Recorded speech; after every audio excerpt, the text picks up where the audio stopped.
Hello, my name is John Waterhouse. I'm president of Centers for Spiritual Living, and I have the great opportunity to speak with someone in our movement who has had a great influence on the development of our library and archives, the Science of Mind Library and Archives in Golden, Colorado, and that is where we're meeting today. And I'm glad to introduce Reverend Dr. Marilyn Leo. Hello, Reverend Marilyn. Thank you for being here with us today. Thank you very much, John. It's wonderful to have an opportunity to ask you some questions about your memories of Dr. Holmes and of being so close to the science of mind early in your life. I know that your father, Dr. Reginald Armour, was a close associate of Dr. Holmes from the very beginning of his work. And from that, obviously, you grew up around Dr. Holmes and around this teaching. I did, and my dad was 12 years old when he first met Ernest Holmes out in Venice, California on the baseball field. Ernest was an umpire for the boys, and then he was the Boy Scout leader also, and invited Reg to join with in that group. And they became very close, and they were close throughout Ernest's life and even throughout Reg's life, which is 1960 and then 1977. I think early in their relationship, there was a matter of Reg's having a healing through his work with Dr. Holmes. Oh yes, the warts. The little boys, the boys would get warts on their bodies and on their hands, and so one of the boys saw a wart on Reggie's hand. That's who he was called, Reggie. And he said, "You should ask Happy about that, and he'll show you how to get rid of it." And Happy was the nickname that Ernest had, and so that's how they began. And he had the healing; the wart disappeared, and they walked to and from home to the park together because they lived in the same area, and they became very close. Your father wrote a book about Ernest Holmes. That was Ernest. He also wrote another book. Tell me. That was Ernest, was written but never published during Reg's life. Okay. My mother had the manuscript, and then she gave it to me and said, "You do with it as you please." And Divorce found out about it, and they asked me if they could publish it, and so they did. There was another book called Ernest Holmes the Man. Mm-hmm. And that's now an ebook on the Archives website. And it has many of Ernest's thoughts on different subjects. Mm. So and it was very popular, but it's out of print. So it is available, though, as an ebook. If it's available as an ebook, it's available. Mm-hmm. So you were in your 20s probably when Dr. Holmes made his transition. Yes. You knew him in those early years of your life. Do you have any particular memories of him, personal memories that you could share with us? I have memories of him coming to our house and bringing big pots of stew or chili, and my mother always gave him credit for her learning how to fix a stew and custard. He taught her how to make custard and chili, and he always loved making these great big pots, and he would bring us, because we were right next door there, and he'd bring them over to us. And he was always there for parties and invited us to parties. We were welcome. We were right there, and we went in and out of his house and in his yard. We walked through his yard to get to school as kids. Mm. And they'd play games, and they treated the children with the same respect as they treated each other and adults. So we were able to play the games with them, parlor games, and so that was great fun. We would have barbecues, and sometimes when my mother was cleaning the house, Ernest would drop by and move furniture for her. And she said it was wonderful, except he never moved the furniture back where it was. So that's how our living room would get rearranged all the time. That's brilliant. Yeah. I know that he and Hazel loved to entertain. Yes, they did. And you went to some of those parties. Oh, yes. Uh-huh. And was the energy of being in his presence and being at those things exceptional for you? Did you get that he was someone extraordinary? You were just a child and he was the neighbor. I was very young, yes. And I have a tendency to want to go to sleep early in the evening. Mm-hmm. And I do remember going behind a couch and laying down on the floor and going to sleep. So you know, I wasn't all that involved, other than when they would play games, and of course we were there. So growing up next door just was the way life was. It wasn't anything in particular. No. It was later in your life when you really decided to get involved in the teaching and study. I think I heard that your father actually gave you a scholarship to take the... to encourage me to start taking the classes. And since he was in charge of that, he said, "Oh, I can get you a scholarship." So I didn't have to pay for that first year. And then there were,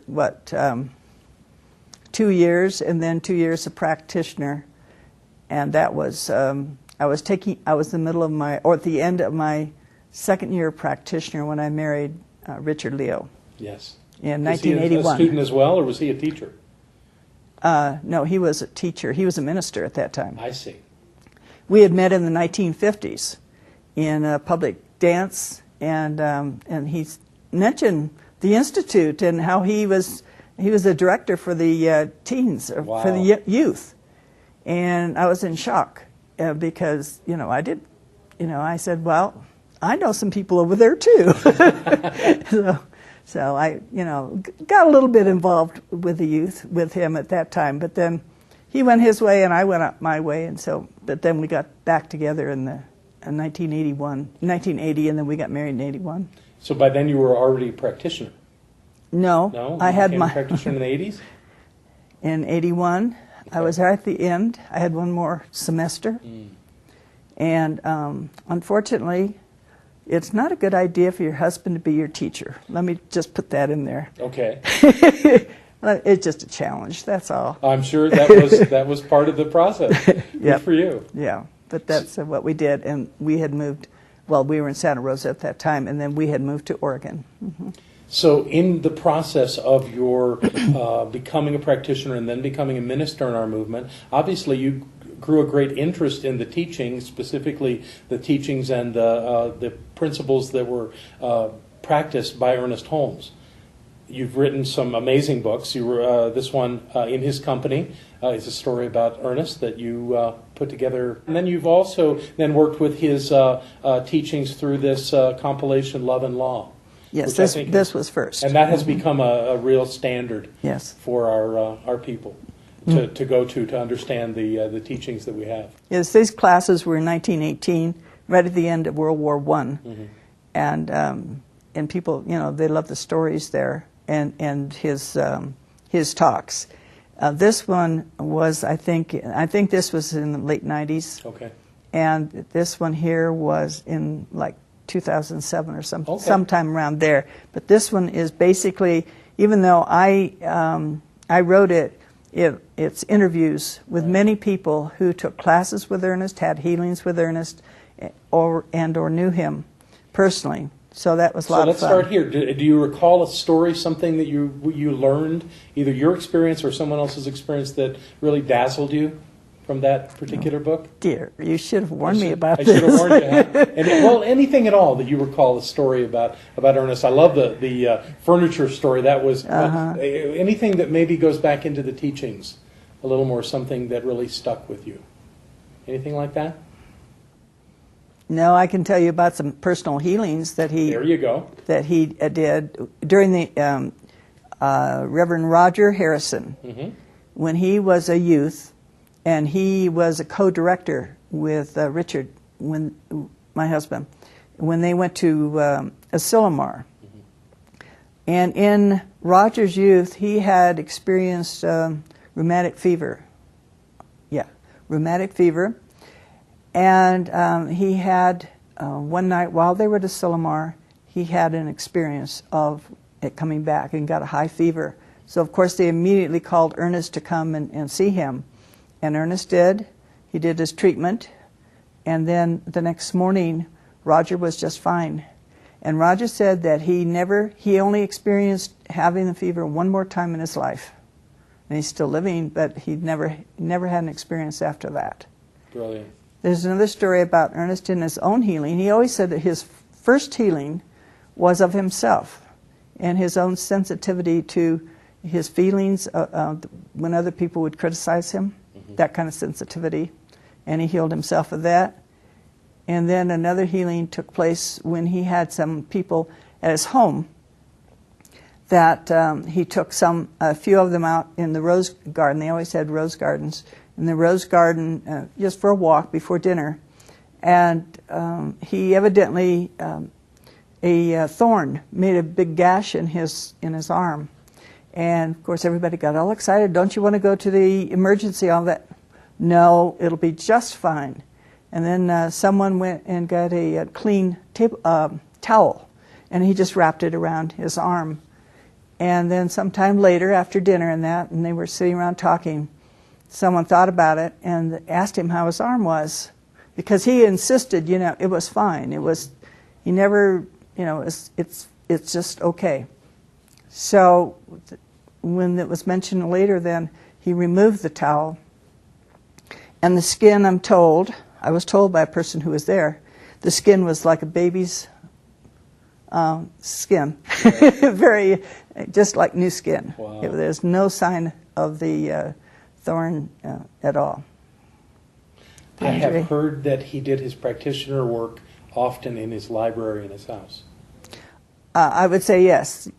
He did. When he would get up in the mornings, first thing he did was to get dressed and have breakfast. Then he went into his office and did his treatment work, his meditation, and he wrote a lot. He would write in there. He would sit in bed, and he had this visor that he had on, I guess for the light. Right.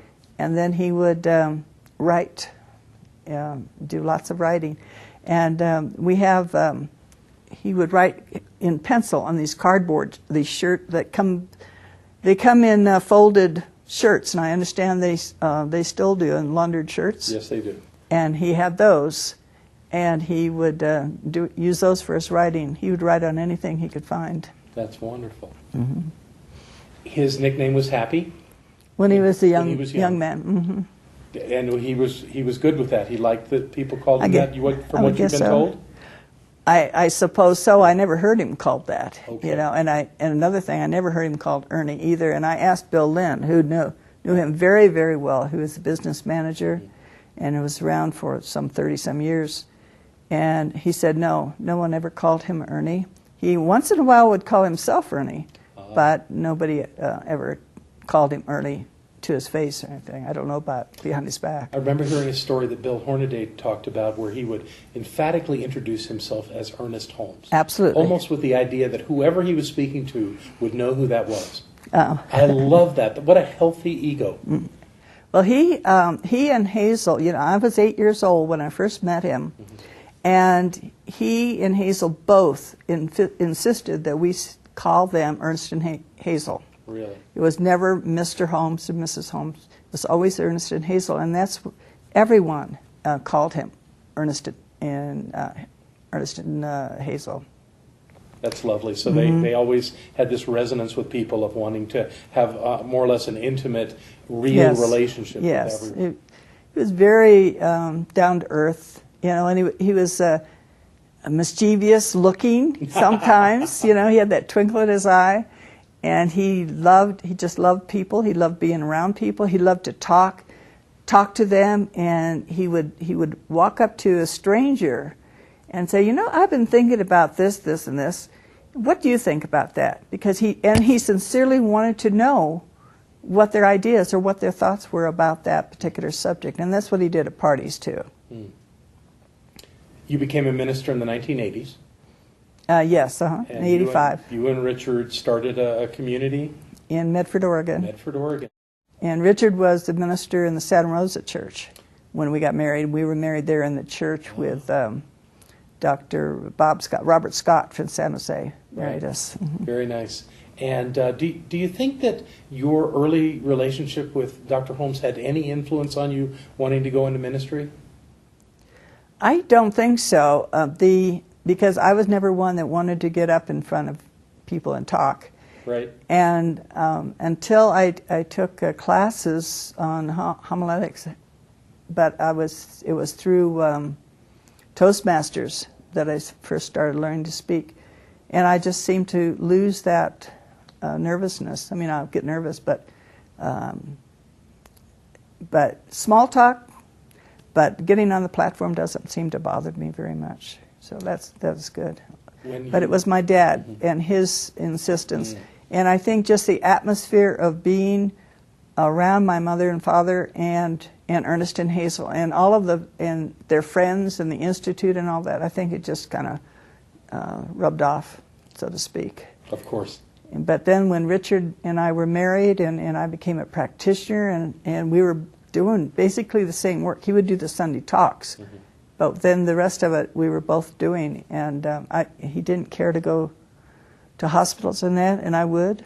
And so it just kind of worked out that way. And we said, why don't you become a minister? So that's why I started doing that. What a great team. Long distance, though, from Oregon. Really? Oh, that's wonderful. And we had offices in downtown Los Angeles. The Institute was in downtown Los Angeles. Just about downtown. Right, just outside. And I know that you became involved in collecting material, and that that was kind of a repository for material there in that office. I have heard that there was almost a basement filled with boxes of things. It was a tiny little room. Okay. In the basement, next to the parking building, underground parking. It would flood from the waters up above, when the sprinklers, got too much water, and then it would come through. But it was a very small little room, no windows or anything, and that's where Richard and I began. We were asked if we would be interested in creating an archives from all of the things that were there. They were just filing cabinets and some bookcases, and so we went to Durango, Colorado, to the university there, and learned how to do archiving. And then we came back and created a booklet and took it to the higher ups and suggested that these are the things that we needed to do. And so Richard and I would come down. We lived in Lancaster at the time, and we would come down to Los Angeles and work in there. And then we had lots of volunteers that would come and help us in the beginning. You and Richard organized all of that early on. We began, but that was I think that was 99, and Richard passed on in 2001. And so I've been myself with volunteers ever since then. All that material was moved to Burbank, and then eventually it was moved down to Encinitas.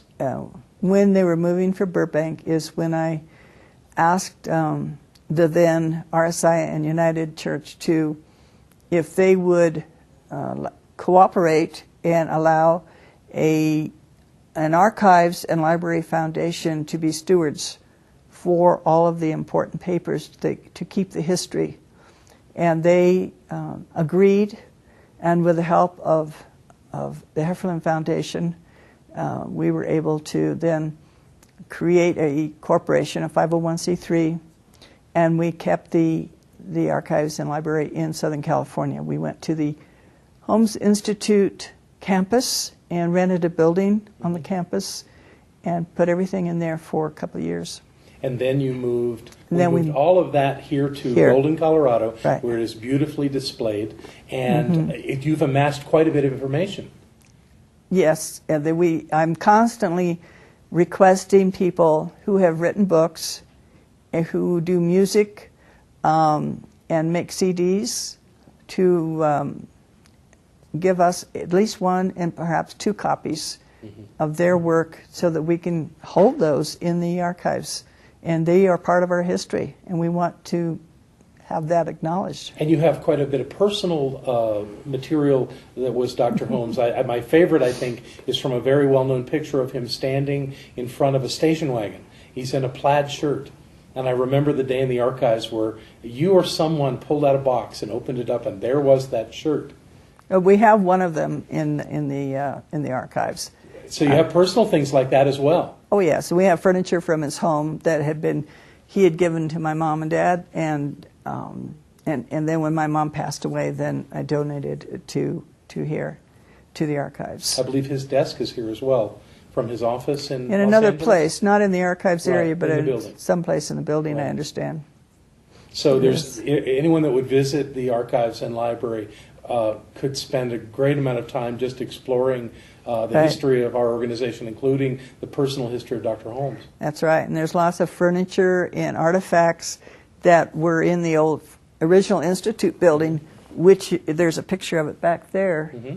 And that plaque that's below it, it says the Institute of Religious Science and School of Philosophy. That was the plaque that was out on the front of the building.